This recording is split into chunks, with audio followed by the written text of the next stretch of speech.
Welcome to our community. Susie Thomas here with you. Always a joy to welcome Max Barton from the Canton Museum of Art. And can't believe you say that you've been the executive director for 2 years now. That's kind of remarkable. Tell us a little bit about your background. What did bring you and attract you to Canton and to the museum?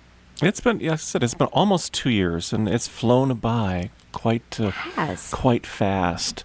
So, yeah, I was, my background is corporate. I was in the corporate world in Akron for, over 23 years, and I looked to get back into my roots, which were the nonprofit arts, and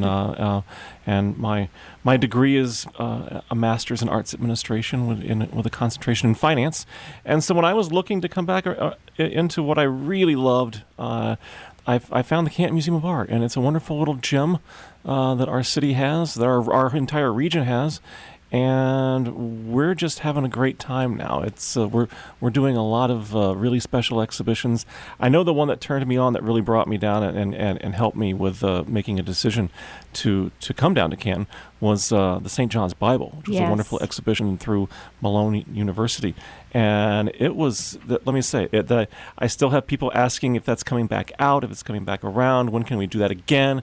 And I don't think it's going to be done again. I don't think it's coming back out. But it's something that the community came together and really loved and talked about and was shared throughout our entire region. So that was a real special show. But it helped cement for me the fact that I wanted to stay there, and what a wonderful museum we have, and what a wonderful community we have in Canton that supports the arts so much. Yes. Before we move on, let's talk about what a coup that was, because for something, as you say, that probably is not going to tour the country anymore. I think once they bind that out at St. John's University, that's it. That will stay there. But for a while, they were sending pages, and explain for the uninitiated what that was, what those pages were. Yeah, we still talk about that. In fact, in a recent repository article, there was a piece about the wonderful museums and galleries that we have throughout all of Canton. And in talking about the Canton Museum of Art, that article mentioned you wouldn't know about the St. John's Bible unless you knew about the Canton Museum of Art. Wow. And so St. John's Bible was the first handwritten in calligraphy style, handwritten and illuminated, meaning illustrated Bible, produced in over 500 years, and produced over a period of 12 years. And when people say Bible, they think of their normal little handheld Bible, but these were truly works of art on pages that were 2 foot by 3 foot in size. So when you came to see the exhibition in the gallery, it was absolutely amazing to see the monumental size, and then to take in all the color, and then to get close enough to read the pages was truly inspirational. Yeah, it was amazing. The artwork's incredible, the calligraphy incredible, every little detail. And how cool, again, that it came to the Canton Museum of Art. We've got many other wonderful facilities, arts facilities around, but that's where they came. We do, and it was wonderful. It was sponsored through Malone, and I know that we partnered in doing that, and it was wonderful. But you're right. I mean, they could have gone to a lot of other places. There was a lot of museums around. The Cleveland Museum of Art brought many tour groups down, and I remember a tour group that came through, and one of the representatives from Cleveland said, well, why didn't we get this? And the answer was pretty simple. Well, you didn't ask, and we did. We did. And so, and I always say we have such wonderful museums in our region that you could take an entire month and just really take an artistic journey from the Minerva Art Spot to Massillon to Canton to Akron, to all the galleries in between Akron and Cleveland and the Cleveland Museum of Art.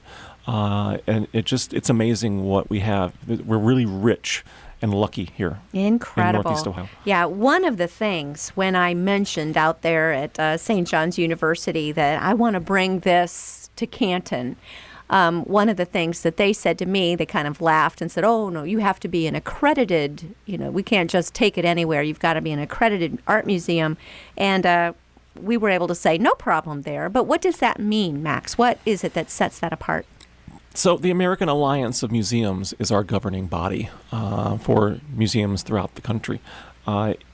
It means that we follow a code of ethics, code of standards. It means that our operations are within certain guidelines, and that means everything from your accounting systems to your gallery systems to the lights that you have, how you store your artwork, how you handle your artwork, how your employees are trained. It's a lengthy process to become an accredited museum, and the Massillon Museum and the Canton Museum of Art are the only two accredited museums in Stark County at this point. I was just having meetings with the Pro Football Hall of Fame about an upcoming exhibition in 2017 that we're having that's called Scrimmage, which is football and American art from the Civil War to the present. It's going to be an amazing show. And we are getting it as a show that was assembled out at the University of Colorado Museums. One of our works from our collection was on loan to that show. And when I became director, I asked our curator, has anybody asked if we can have this show, Scrimmage, back here in Canton, Hall of Fame City? And the answer was, well, no. I said, well, how about if we do that? Yeah. And we did, and we've just gone through and finished the contract with that and are now working to get a lot of our other arts organizations involved, because this can be something that really brings together the whole community, because it will be here August 1st of 2017, and that will be the beginning of Hall of Fame enshrinement. Yes. And we will have, it's the height of tourism in our city, and we'll have this wonderful exhibition in the galleries, which have typically been closed during the Hall of Fame. We'll still have pieces and parts of the dinner there, but in this case, the lower galleries will be featuring this exhibition. How wonderful for everybody coming into town. Absolutely. To visiting the Hall of Fame and visiting that museum. We've got more. As long as you're here, see this, this, and this. Why not? See this and do this. And this will be here for a 3-month period. So our organization and all the other organizations, including the Hall of Fame, will have a lot of programming around this. And it could be everything from discussions about topics in the art, such as concussions, such as race and gender in football, and how the arts relate to football. It could be a lot of those things. And our other arts organizations, as I said, we're just getting into talking about what we can do around this. But my point with the Pro Football Hall of Fame and the American Alliance of Museums is many people think of the Pro Football Hall of Fame as this really cool place to go. And it is, but it's also a museum. Right. And they have such amazing collections. And they are just going through their process of being accredited. Really? So I believe, if I'm correct, and hopefully I am, and Joe Horgan won't come after me, I believe he said that they would receive their accreditation this spring. Wow. So that's amazing. So then there'll be 3 accredited museums here in Stark County. Oh, my goodness. And again, people don't think of the Hall of Fame as a museum, but it really is, and it's got a wonderful, rich history of artwork in there. That calls the question, what is the relationship? Because it does seem like these museums work together. And how brilliant of you to work in athletic and sports and football artwork when we've got this national museum called the Pro Football Hall of Fame. What is the relationship? How do you all work together? I would think Hall of Fame Village is going to be a big thing for you as well. Hall of Fame Village is going to be great for obviously all of the city, all of Stark County, and we look at it as a great opportunity, in fact, to work more with the Hall of Fame. And it's terrific that David Baker and the whole staff at the Hall of Fame really appreciate the arts and what they can share with Canton and what the arts can help bring to the Pro Football Hall of Fame. It's going to be an amazing journey, I think, for all of us. But it's nice to work together, just in terms of bringing in this exhibition next fall. We'll be using some pieces from the Hall of Fame. We'll be utilizing some of their marketing. We'll be utilizing some of their resources to put together some community conversations that we can have. It's going to be big. And so us and the Massillon Museum, we work together terrifically. We're working on a couple of events together that we can do, one of them being a members trip that is just in the works, so we can put our members together and I believe go to the Columbus Museum of Art. So something that's just great to let our membership and our supporters know how much we appreciate them, and to really integrate each of them together. So it's not like high school, is it? It's not like high school. Football players over here and the art majors over here, but real life is much better and much more integrated. Real life is you y'all got to come together. Y'all, that's a Louisville term because I'm from Louisville, Kentucky. So Yes. y'all got to come together, and you have to support this great city, and you have to support everything that's around us and about us, because without it, Yeah. we don't exist. No man is an island. Exactly. I loved what you said about the events that spur on discussions, and you mentioned concussion and some of these other things. You've really been holding events that bring the community together, not just exhibits, but in ways where we're able to talk about some of these issues. Talk about some of that. Right. We've had it's at the Canton Museum of Art. It's more than just an exhibit. My philosophy on programming, actually our philosophy on programming, is there's a great exhibition, but don't just come look at the art. Let's get you involved in a story. Let's get you involved in how art is connected to life, how your life meets art in everywhere that you go. And so when there's an exhibition, we want to do programs around it that help get you a little deeper inside the story. I don't believe that you should come to an art museum to solely look at a tag to see who the artist is, what year it was done, what medium it is, and move on to the next one. Mm-hmm. I want you to come and get engrossed in a storyline and how that touches your life, and learn something. It's interesting in that one of the top reasons why people go to cultural experiences, could be a symphony, could be the museum, could be the ballet, is that you're going to be entertained. The arts are entertaining. Mm-hmm. That's the first reason why you go. It's the top reason that you go, is you're going to be entertained.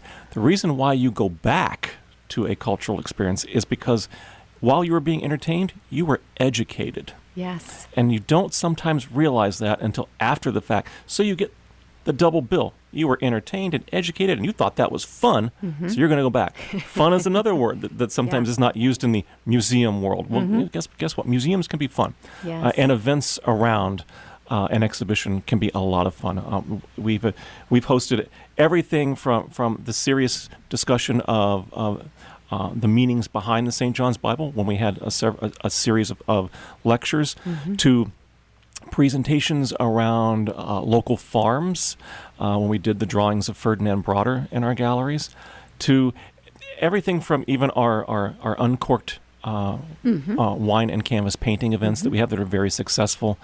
We just hosted a wonderful coffee tasting at the museum. Ooh. And a tea that immediately followed that. They were very well attended, and it brought the community out. We want more people in. Yes. I want more people in. Currently in the galleries, we have a wonderful exhibition in the lobby. It's the Wounded Warrior Dogs Project. Mm. It is beautiful hand sculptures from artist James Mellick. Wooden sculptures of dogs representing service dogs in all of the wars. Wow. And their injuries that they may have received, and the injuries that maybe their handlers received. It's an amazing piece, and it's very arresting when you come in mm-hmm. and see these 7 pieces that are out front in the lobby, and along with them, as another exhibition in the lobby, and it's the Canine Hero Portrait Project, and that is artist Lorene Pantaleone. That is a private 501c3 nonprofit. She concentrates her art solely on doing portraits of service dogs, meaning canines in the military or law enforcement, that have been lost in action or lost in the line of duty. I'm going to want to talk to you more about that, because we're quickly running out of time, and we want to give it the time that it's due. But I know you recently had an unveiling of a dog that brought us all together. We were all so sorrowful to hear of the loss of Jethro, and we're going to find out more about that after these words. You're listening to Our Community.